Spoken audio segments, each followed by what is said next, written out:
Anyone digging deeper for answers? We are Kim Holland. 13 on special assignment. KRQE News 13.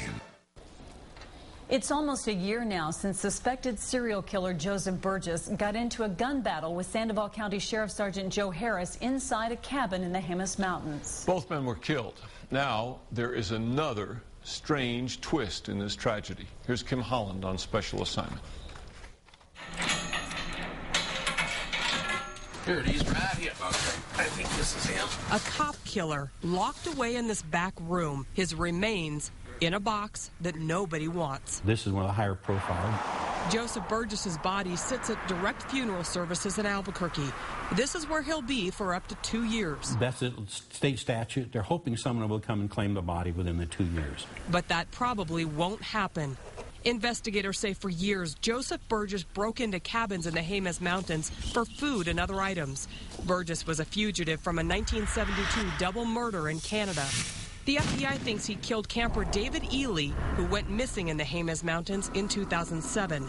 2 years later, in July 2009, he snuck into a cabin where 2 Sandoval County deputies were waiting for him on a stakeout. Burgess shot Sergeant Joe Harris before Harris returned fire, killing Burgess. Harris died of his injuries. The Office of the Medical Investigator held Burgess's body for a short time to see if anybody would claim it.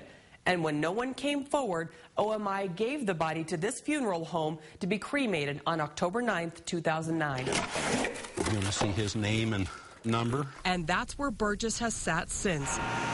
The cremation and storage cost $600. That fee is set by state law.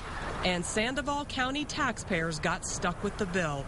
Ironically, one of those taxpayers is Tanya Harris, the deputy's widow. She tells me this, quote, continues to add insult to injury for me and my family throughout this horrific ordeal. And there should be no reason why the taxpayers of Sandoval County should have to foot the bill for him. Burgess's family members could reimburse county taxpayers if they reclaim his body. But the message was clear when Sandoval County Sheriff's deputies contacted them. They didn't want anything to do with him. So they were told to come get him. They said, he can stay there. We're not going to come get him.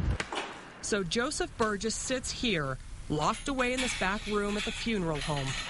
Kim Holland, KRQE News 13. After the 2 years are up, the funeral home staff will dispose of Burgess's ashes. They tell us most likely in some kind of nature area. When the